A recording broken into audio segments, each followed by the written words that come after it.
The attack itself, a clear and brutal signal Israeli Prime Minister Benjamin Netanyahu has no plans on easing up in Lebanon.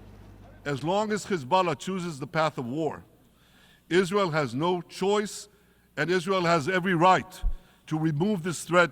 His address to the UN General Assembly just minutes before that assault on Beirut.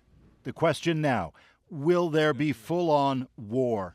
The choices that all parties make in the coming days will determine which path this region is on, with profound consequences for its people now and possibly for years to come. We are winning. The rest of his speech, in front of a partially empty auditorium after a number of delegates walked out to protest Israel's war in Gaza, was largely defiance. The real war criminals are not in Israel. They're in Iran. They're in Gaza, in Syria, in Lebanon, in Yemen. Even as the October 7th attacks by Hamas killed 1,200 Israelis, with more than 200 others kidnapped, some still held, the scale of the Israeli response brought fierce condemnation globally.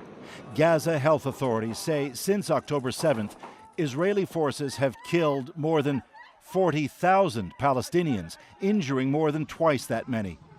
Netanyahu also took aim at Palestinian leadership in the West Bank for, as he sees it, fostering anti-Israel sentiment at the UN, which in turn he labeled a contemptuous farce. For the Palestinians, this UN House of Darkness is home court.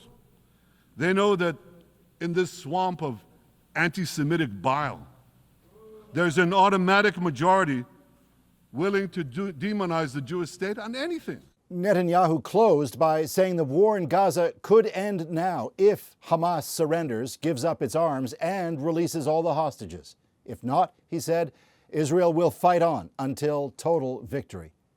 Paul Hunter, CBC News, Washington.